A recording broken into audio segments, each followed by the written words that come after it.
If you're anything like me, you've probably got a large Unity asset store backlog that's practically bursting at the seams. I mean, who can resist a good asset sale, right? Between the cool shaders, environment packs, AI systems, and character models, we developers tend to collect way more than we ever use. And while it's awesome to have options, that backlog can quickly turn into a burden. But here's the thing, the more assets we collect, the harder it actually becomes to choose what to use. And sometimes, it even stops us from getting any real work done. So today, I want to talk about the asset backlog dilemma, why it happens, how it's actually holding us back, and most importantly, how we can tackle it so we can finally get our projects moving forward. By the end of this video, you'll have a solid plan for making the most of your assets, keeping your projects organized, and getting back to what really matters, creating great games. Now, don't get me wrong, I love assets and I love using them. But there comes a time when too much might be just too much. So let's talk about why this asset backlog is actually a big deal. When you've got too many assets, it's like having a library of books.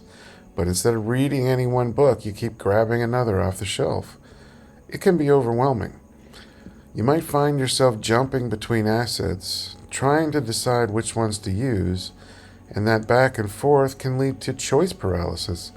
I mean, there are a ton of different FPS systems or third-person controllers in the asset store. A lot of them are free. So which one do you use, right? And when you're paralyzed by choices, you're not making progress. Instead of moving forward in your game, you end up constantly shopping through your assets, tweaking things, or worse, starting over. It's like building 10 different games at once and not actually finishing any of them. You might have a test project for like a dozen different assets, but those test projects never actually become games. Plus, the more assets you bring into a project, the more complicated it becomes to integrate everything. You're dealing with different scripts, settings, and dependencies, which can make your project way harder to manage. Before you know it, you're buried in error messages or struggling to get one asset to work with another. I've been there too. It's tempting to think, oh, I'll just grab one more asset and then I'll have everything I need. But the truth is, every new asset adds complexity, and at a certain point, it is just too much. So instead of letting your asset backlog control your project, let's talk about a more strategic approach, starting with learning what you can do with Unity's built-in tools before you even look at those assets. And this video is primarily about Unity, but it can apply to other game engines such as Unreal, which also has a large asset store as well. So before we start diving into assets, let's take a step back and talk about what you can do with base Unity alone. Because honestly, Unity's built-in tools are often more powerful than we give them credit for. And the same goes for other game engines such as Godot and Unreal. But today I'm going to focus on Unity. For example, if you're building an environment, Unity's terrain tools are actually pretty robust. You can create hills, valleys, and forests without needing to import anything extra. And for a lot of projects, these tools are more than enough to get started. They have a bunch of brushes that are suitable for a lot of different terrain types, and just learning those tools can help your project without overwhelming it with assets. Now, the benefit here is that you're keeping things simple. When you work with base Unity tools first, you're not adding in extra scripts, dependencies, or complex settings from third-party assets. It's just you and the core Unity features, which means fewer issues, fewer errors, and a much cleaner project. And it's not just terrain. If you need special effects like water, for instance, Unity's shader graph has built-in examples you can use to create simple, effective effects without needing to buy a shader asset like, for instance, Stylized Water 2 or 3, which I like, but on my MacBook Pro, it's having trouble with memory issues. But shader graph might just be the tool if you need something simpler. And then there's the Unity animation rigging tools that a lot of people don't really even know about that you can use to create animations fairly easily. Here's another example. Instead of using something like Final IK, Unity has some built-in inverse kinematics tools that you can use instead. So look into those first. And then if they don't meet your needs, if you really can't get by without it, then look at the assets. By exploring these free tools, you can get familiar with what Unity is capable of before you start adding new layers of complexity. You might even discover that you don't need as many assets as you thought. Now, don't get me wrong. There are some incredible assets out there, but the trick is to understand what you can accomplish with base Unity first.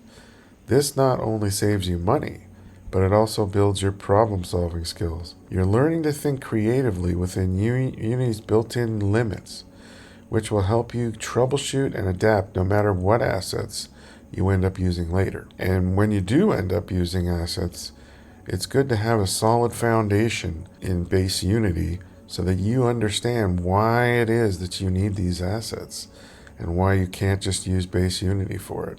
You'll have a greater understanding of what these assets are actually doing for you. So instead of building a massive collection right away, focus on learning Unity itself.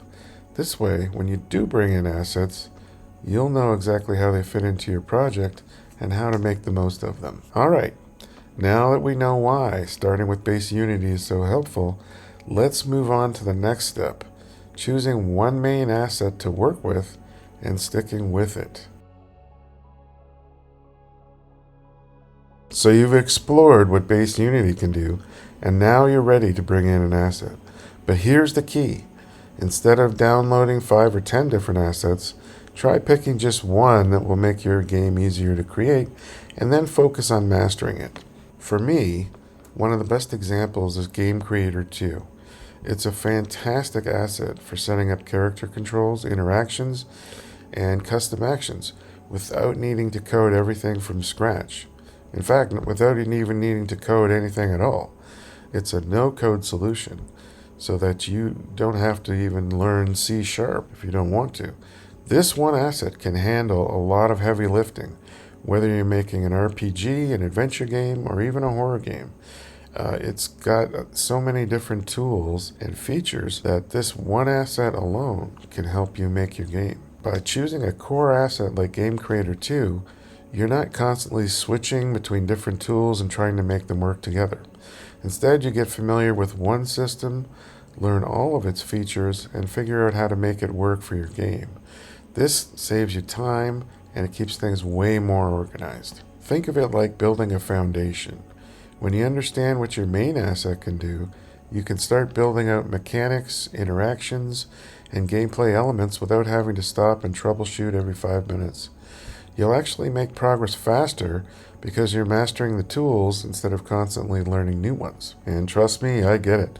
There are a ton of tempting assets out there. But when you stick to one primary asset, you're able to make steady, consistent progress instead of getting lost in the endless cycle of asset integration. So here's my advice. Pick one main asset that's going to make your game easier to create, something that can handle a lot of core functionality. Stick with it and really learn everything it can do for you before you bring in everything else. And once you're comfortable with it, then you can add additional assets only if they're necessary. But by then, you'll know exactly how they fit into your project. Some other recommendations other than Game Creator 2 is Adventure Creator, which allows you to create point-and-click adventure games. And the retro horror template is actually a pretty comprehensive solution to making a PS1 style horror game.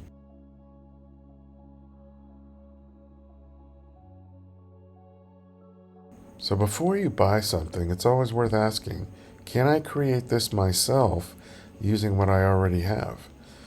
You'd be surprised how often the answer is yes. Not only does this save you money, but it also builds your skills.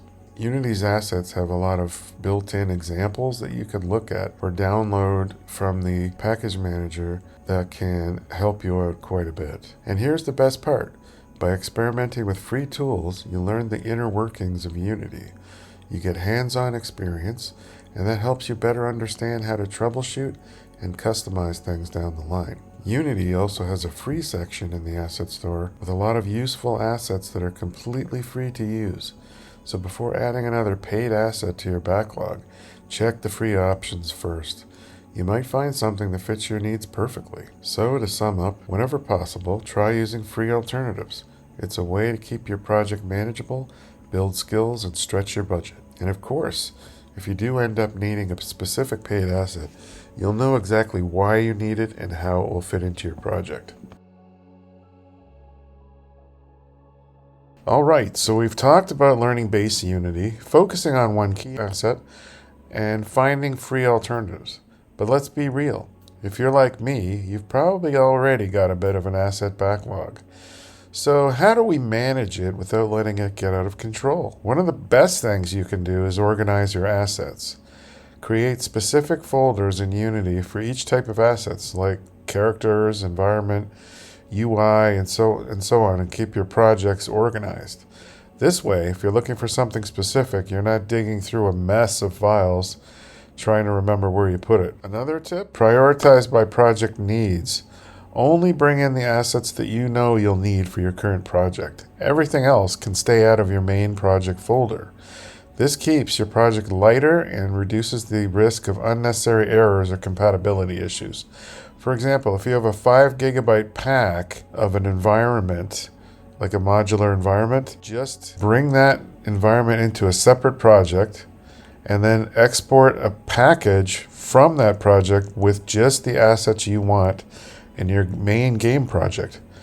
Then bring in that project, and you'll only have the assets that you want, and your project will be a lot smaller to deal with. And if you're using Unity version control, you want to keep your projects as small as possible. You can create a sandbox project specifically for testing out new assets.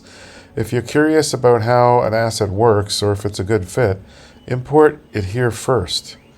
This way, your main project stays clean and you can experiment without the risk of breaking anything. I do this all the time. I have tons of projects that are just test projects. You can test how different assets work together before you bring them into your main project. These sandbox projects are a lifesaver. You can see exactly how an asset works, test out its features, and decide if it's really worth adding to your game. If it doesn't fit, no harm done. It never touches your main project, and you just delete the project. The goal here is to avoid turning your project into a mess of assets that you may or may not even use. By staying organized and selective, you keep your workflow smooth and your project manageable. So to recap, organize your assets, only bring in what you need, and use a sandbox project for testing. These simple steps go a long way in managing that backlog and keeping your projects on track. Alright, so we've covered a lot today. Tackling that asset backlog isn't easy, but with a few strategies, it's totally manageable. So to recap, start by learning what base Unity can do before adding any assets. Then pick just one core asset, like Game Creator 2, that simplifies your workflow and stick with it. Use free alternatives wherever possible. And remember to keep your assets organized and test new ones in a sandbox project before bringing them into your main game. Building a game is challenging enough without an overwhelming list of assets weighing you down.